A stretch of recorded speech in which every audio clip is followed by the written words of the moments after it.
The most feared biographer in Britain has delivered his verdict on the Sussex return, and it is not a homecoming story. It is a heist plan. Tom Bower, the man whose books have ended careers and rattled billionaires, says the move back to Britain is not about family, not about schools, and not about a dying father's love. He says it is about desperation, about money running down, and about a route back into royal life that runs, in his words, through the charity world. A plan to worm his way back into the royal family, one patronage at a time. And buried inside his analysis, there is a single word he used about Meghan Markle. One cold, surgical word that tells you exactly how Tom Bower believes this entire story ends. I am going to give you that word at the end of this video, and I promise you it will reframe everything you think you know about this marriage, this move, and this family. But first you need to understand who this man is and why when he speaks, palaces flinch. Because Tom Bower is not a royal gossip. Understand that first, or nothing else lands.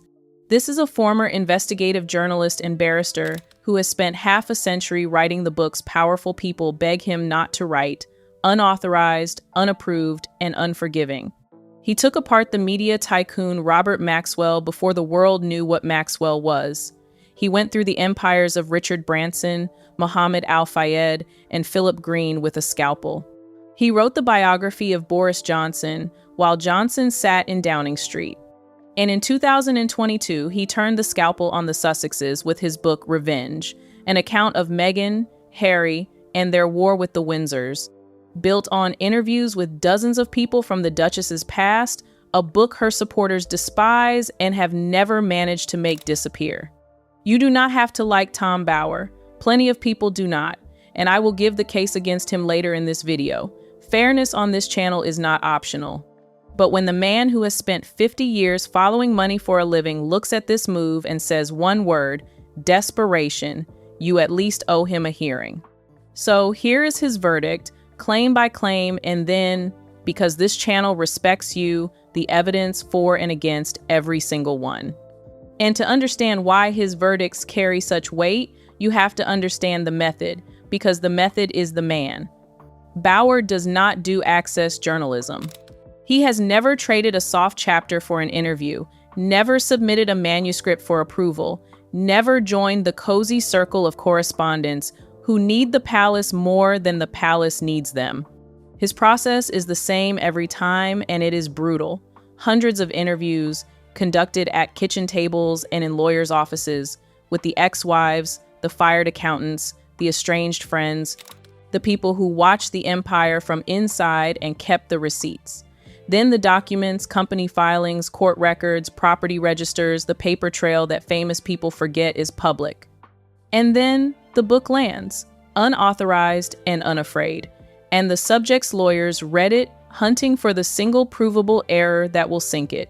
And, time after time, across half a century, they do not find it. That is the detail that matters.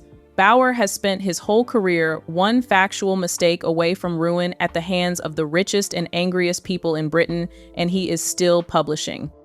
Whatever else that record proves, it proves the man checks. So when the checker of facts looks at Montecito and says the word desperation, the correct response is not to cheer or to boo. It is to ask the question this whole video exists to ask, what exactly has he seen in the numbers that the rest of us are being encouraged to look away from? His masterpiece of foresight, and the reason I take his financial instincts seriously, is the story that made his name. Robert Maxwell, the media baron, the publisher, the man photographed with presidents, was at the height of his pomp when Bower published a biography arguing that the empire was a confidence trick balanced on debt and intimidation. Maxwell unleashed the lawyers, the establishment sniffed that Bower was jealous and obsessive, polite society kept accepting the party invitations. And then Maxwell went off the back of his yacht, the empire collapsed within weeks, and the world discovered he had been quietly draining the pension funds of his own employees to keep the illusion breathing. Everything Bower had written was true, and the people who mocked him had simply preferred the illusion. I tell you that story for one reason. Bower's core skill, demonstrated across 50 years, is recognizing the specific behavior of empires in their final phase, the sudden asset shuffles, the loud insistence that everything is thriving, the strategic retreat dressed as a bold new chapter. Now listen to how the Sussex return has been briefed. A thriving brand relocating, a bold new chapter, an exciting base in the English countryside. To the untrained ear, optimism. To the man who watched Maxwell smile his way to the seabed, a pattern he has seen before. That does not make him right. It makes him worth hearing. For anyone just joining this story, 30 seconds of recap because context is everything. Late on a Wednesday evening this month, two rival newspapers simultaneously revealed that the Duke and Duchess of Sussex are relocating from California to Britain before the end of August, with Prince Archie and Princess Lilibet already enrolled at a British school for September. The family will live in a private, non-royal residence believed to be outside London. King Charles was informed on the Sunday before the story broke, and by the palace's own account, the move was never mentioned when the family visited him at Highgrove in July. There are officially no plans for the couple to resume working royal roles. The Montecito mansion and a Portuguese property are being kept, and the security arrangements have not been disclosed. That is the confirmed record. Everything else, including everything in this video, is the war to interpret it, and in that war, Tom Bower just fired the loudest shot. Claim 1, they are desperate, and the desperation is financial. Bower argues that the couple have run out of any realistic hope of conquering Hollywood, that they are isolated in America, and that the money is running down. Notice the shape of that claim. Not broke today, but a curve bending the wrong way. Now hold it against the public record. The giant Netflix relationship, reported at around $100 million at its peak, was reduced last year to a first-look arrangement.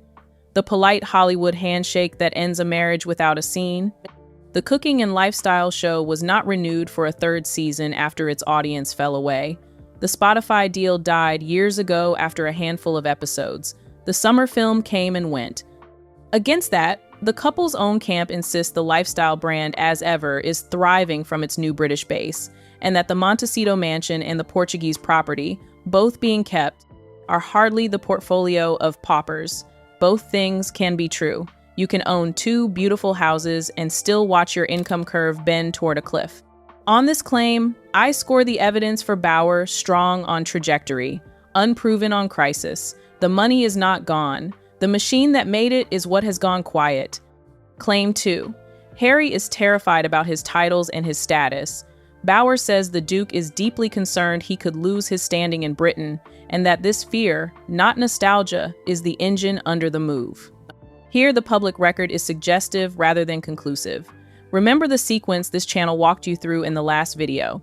This is a couple who surrendered their working roles but fought a very public war to secure the styles of prince and princess for Archie and Lilibet. You do not fight that war for decoration. Titles are the family's last unexpired asset, the one thing no streaming executive can cancel. And every royal watcher alive understands the actuarial truth. Nobody says out loud. The current king is elderly and unwell and personally fond of his son, while the next king is young, unsentimental, and owes the Sussexes nothing. If status is the asset, the window to protect it is now, while a loving father still holds the pen. Bower's claim fits the timing like a key fits a lock. That is not proof. It is a pattern, and I report it as a pattern. Claim 3, and this is the heart of the whole verdict, the charity route. Bower predicts that Harry will find charities delighted to have him as a figurehead, and that through those charities he will attempt, in Bower's own unforgettable phrasing, to worm his way back into royal life. Now, at first hearing that sounds like mere spite, because charity is the one arena where even this channel gives the Duke his due. The Veterans Games he founded are a genuine, decent achievement, and his warmth with sick children at his awards evenings is real.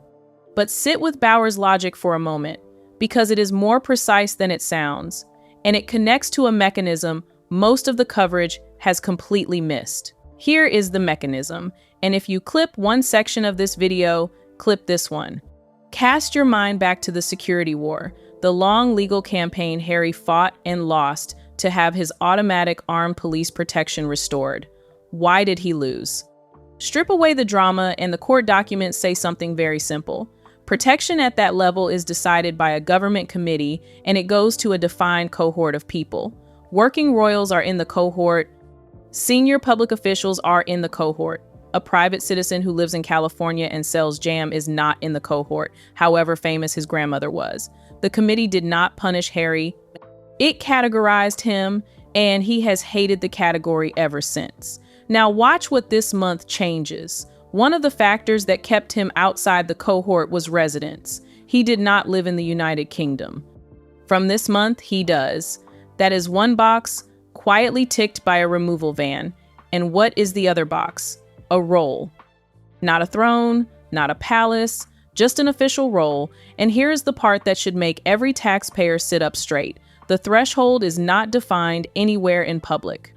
Royal watchers have pointed out all week that if the king were to hand his son even a minor position at a minor level, the private citizen becomes, in the eyes of the machinery, something else, and the something else comes with protection the public pays for. Residence, then role, then restoration. 3 steps. Bowers' charity route is not spite. It is a map of the only unlocked door left in the building, and the man who wrote the book on this family is telling you he can already hear the handle turning. Now try the thought experiment that makes the charity route concrete, because abstractions are easy to wave away, and this should not be waved away. Imagine you chair a small British charity, a good one, veterans' mental health, children's literacy. It does not matter. Your annual gala struggles to make the local paper. And one morning your phone rings, and a smooth voice explains that the Duke of Sussex, newly resident in Britain, admires your work and wonders whether he might become involved. Understand what is actually being offered. Global cameras at your next event. Donations multiplied overnight. Your cause spoken about in every household in the country by Friday. What trustee alive says no to that? None. That is Bowers' point, and it is why his prediction is close to self-fulfilling. The Duke does not need the palace's permission to acquire a portfolio of patronages. He only needs charities, and charities need exactly what he has.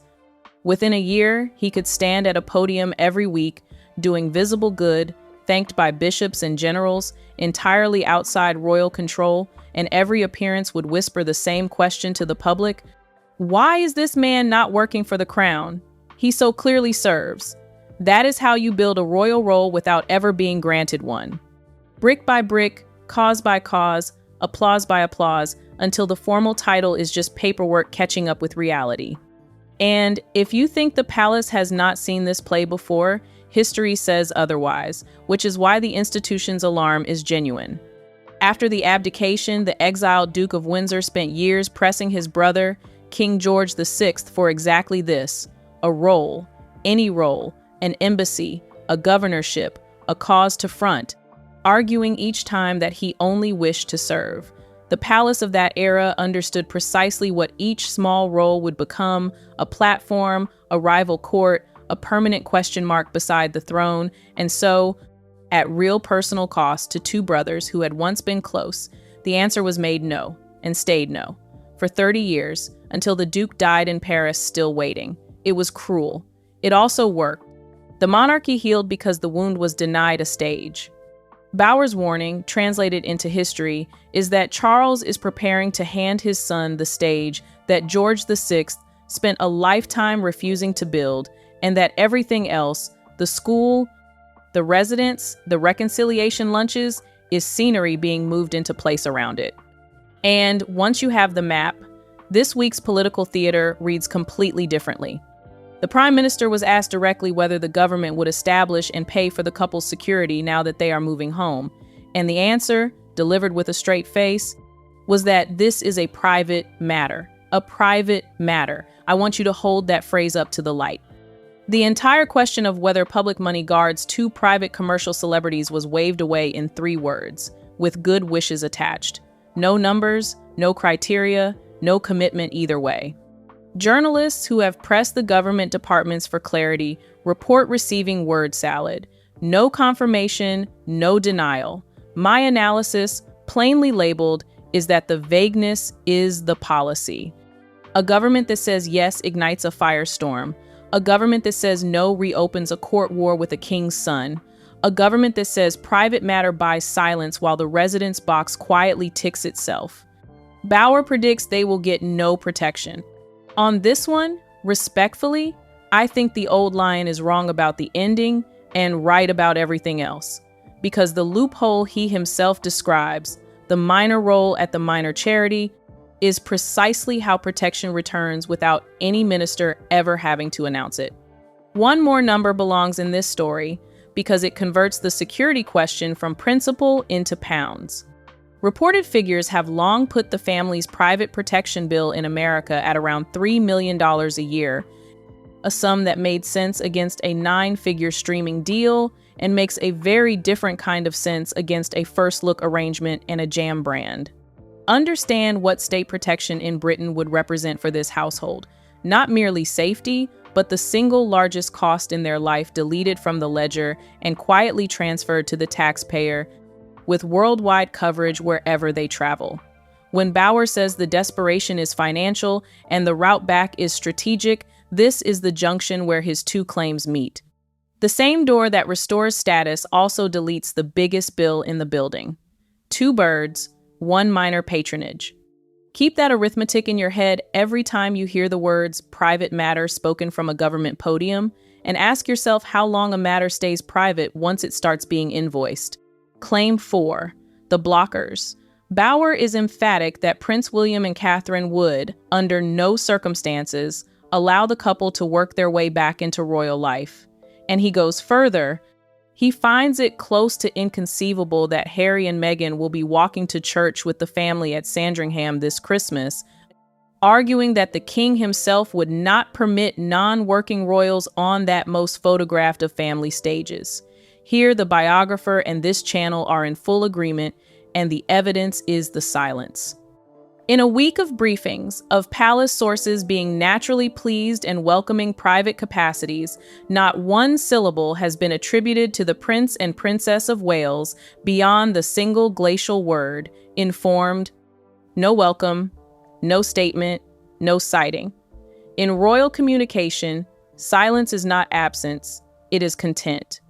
The heir is telling you his position without spending a word on it, and his position is the position he has held since the memoir published Private Conversations and Private Fights to the world. There is no path back through William. Which means, and follow this logic carefully because it is the whole game, every route the Sussexes have runs through Charles, and only through Charles, and therefore every route has a clock on it, and everybody involved, the son, the father, the biographer, and the heir, can hear it ticking. That is the race Bauer is really describing.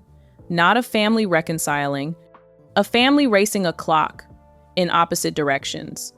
Claim 5, the marriage, and here I am going to slow down and be more careful than the man himself, because this is where analysis ends and lives begin. Bauer's assessment of the Duchess is stark. He has always believed, he says, that she relies on Harry, that she is humiliated by her failures, and that without him and without his status, there is no way she can, and here is his word, survive. He means it commercially, professionally, in the brutal accounting of fame.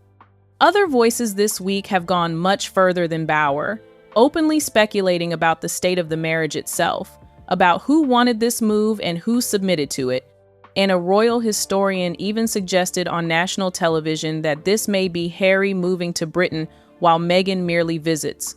A prediction, not a report. I give you all of that with its labels on. None of it is verified. Anonymous sources have been wrong about this couple before, in both directions. What is verified is the observable record I keep returning to. Her own past words calling a British school run unbearable, her own brand built entirely on Californian sunshine, and her own name absent, all week, from every warm sentence about coming home. Read the briefings again. He misses Britain. He wants the children close to family. He is due at his charities in September. The move has a protagonist, and the protagonist is not her. Bauer's word, survive, may prove to be the cruelest thing said about her this year, or the most accurate, and this channel will not pretend to know which. What I will say is this: when the family lands, Watch who steps off the plane looking like an arrival, and who steps off looking like a hostage to someone else's homecoming. The cameras will answer what the sources cannot. Now, the case against Tom Bower, because I told you fairness is not optional here and a verdict you have not stress tested is just a prejudice with a bibliography. The case runs like this. Bower is not a neutral witness. He is the author of an openly hostile biography, a man whose entire commercial brand is demolition, and demolition sells best when the building keeps falling. His Sussex sources are, by definition, people willing to speak against the couple, which is a filter, and filters distort. His critics note that he did not secure an interview with the Duchess herself, that some of his portraits rely on wounded ex-friends and former staff with scores to settle, and that a biographer who has already published his conclusion has every incentive to read all new evidence as confirmation. All of that is true, and you should carry it with you. But then apply the only test that actually matters for a forecaster, the record. Years ago, when the couple were still being toasted as the future of a modern monarchy, Bower argued the Hollywood project would fail commercially, that the American celebrity class would tire of them, and that financial gravity would eventually pull them back toward the only brand that ever paid, the crown. He was mocked for it. Read this week's headlines and tell me who is laughing. A hostile witness with an accurate record is still an accurate record. You do not have to trust the man's heart. You only have to check his math, and so far, the math keeps landing.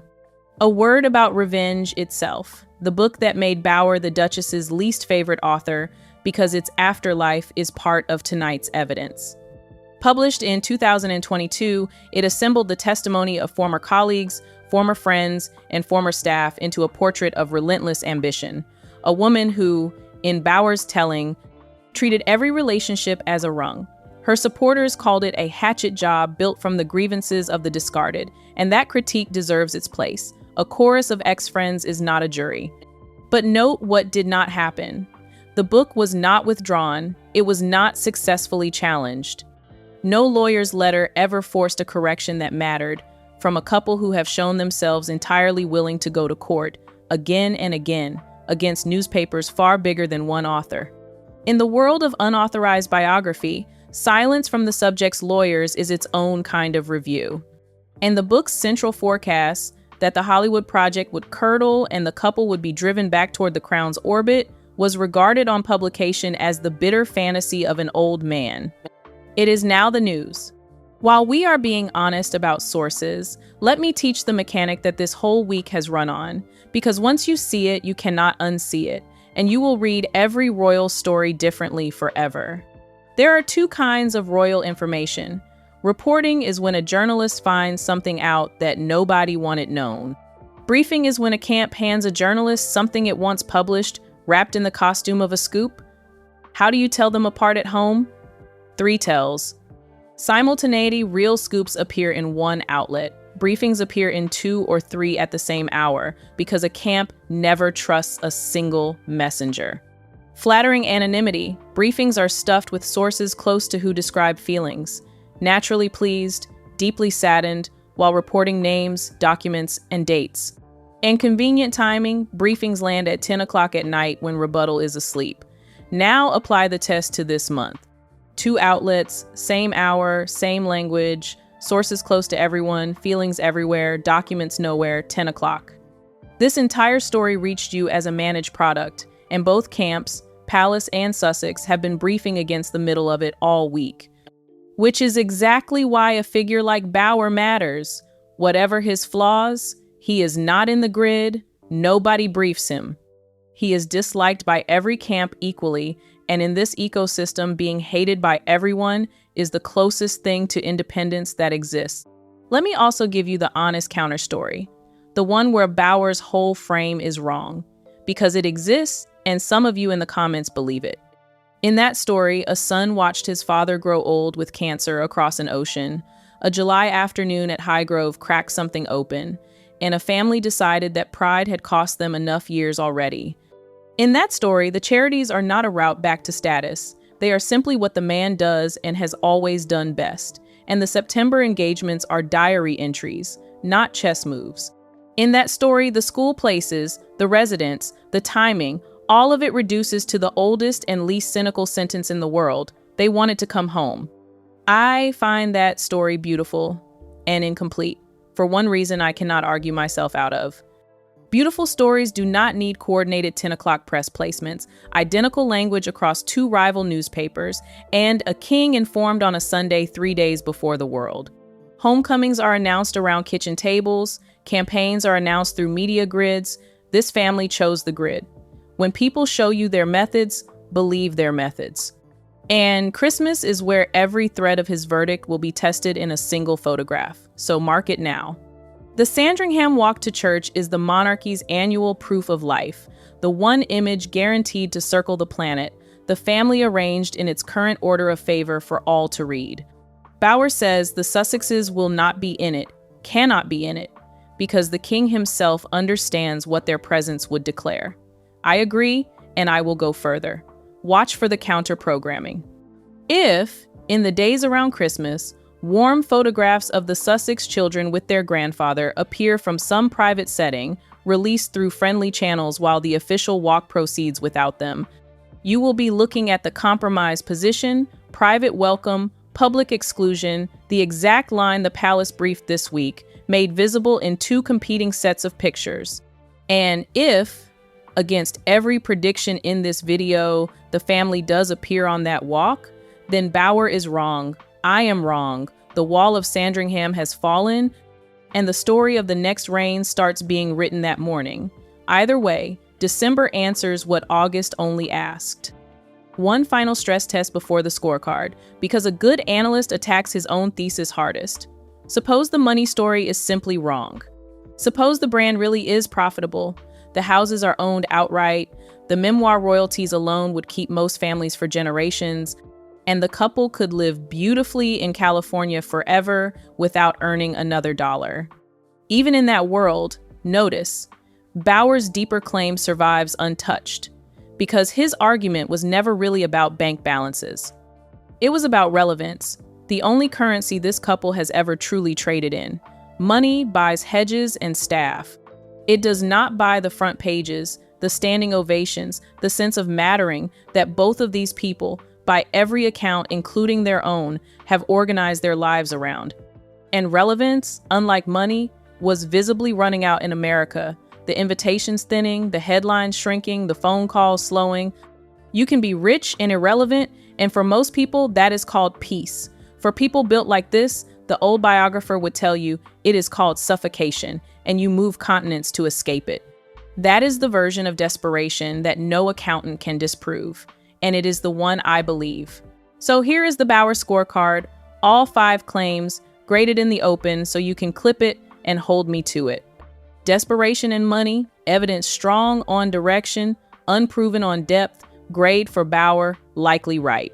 Fear about titles and status, timing, and past behavior fit the claim like a glove, no document proves it, grade probably right. The charity route back, the mechanism exists, the residence box is ticked, the September engagements are already in the diary, grade, this is the one to watch. And my own forecast says the first move comes wrapped in a cause nobody can criticize, veterans or sick children, before the year is out. The blockers, William, immovable, no Sandringham walk, the heir's silence this week says Bauer has read the man correctly, grade, right, and December will prove it. And the marriage, his words survive against a wall of unverified whispers, grade, unproven, unprovable, and the single storyline where I asked this community to let the cameras and time do the talking, because real children live inside that answer, which leaves only the promise I made you at the top, the one word. You have heard it now, threaded through everything. Survive. Not thrive, not reinvent, not conquer. Survive. Half a century of following money taught Tom Bauer that when the empires he studies begin to fall, the people inside them stop making plans and start making escapes, and every escape needs a vehicle. His verdict, boiled to a sentence, is that Britain is not this family's destination. Britain is the vehicle. The residence secures the security argument, the charities secure the platform, the titles secure the children, and the reconciliation secures the one income stream that never dried up. Relevance. You may find that verdict too cold, and you may be right, The old lion has been cold before. But he has rarely been wrong about which way the money is walking, and this month, for the first time in 6 years, the money walked home. Put dates in your diary, because Bauer's thesis gets its first laboratory test within weeks. In the middle of September, the Duke is expected in London for his established charity commitments, including the awards evening he hosts for seriously ill children, engagements that were planned before the move was announced, and that will now unfold with him as a British resident for the first time in 6 years. Watch the choreography like a hawk. Does he arrive alone? Or does the Duchess appear beside him in her first public moments as a returned resident? Is there any gesture toward his father's household? A visit? A statement of thanks? A borrowed room? Does any new patronage, however small, get announced in the warm afterglow? And watch the language of the coverage, because if the phrase informal role or the phrase supporting the king appears anywhere in a friendly outlet within a month of that stage, you will be watching the first brick of Bauer's charity route being laid in real time to a standing ovation for a cause no decent person can attack. That is what makes the route so elegant and so hard to stop. Every single step of it, taken alone, is unimpeachable. Only the staircase is the scandal. I will be watching the arrival, the first school run sighting, and above all, that mid-September stage in London, the charity engagement where, if Bauer has called it correctly, the first small, deniable, perfectly worded step of the route back will be taken in front of the cameras while everyone applauds a good cause. When it happens, you will hear it here first, and we will measure it against this scorecard together, line by line. Share this video with the person who still thinks the biographer is just bitter, and ask them one question over dinner. In 6 years of predictions about this couple, who has been wrong less? The palaces, the fans, the papers, or the man they all call a cynic? Until next time, remember what this channel always tells you. Watch the actions, not the words, because in this family, the actions have never lied once.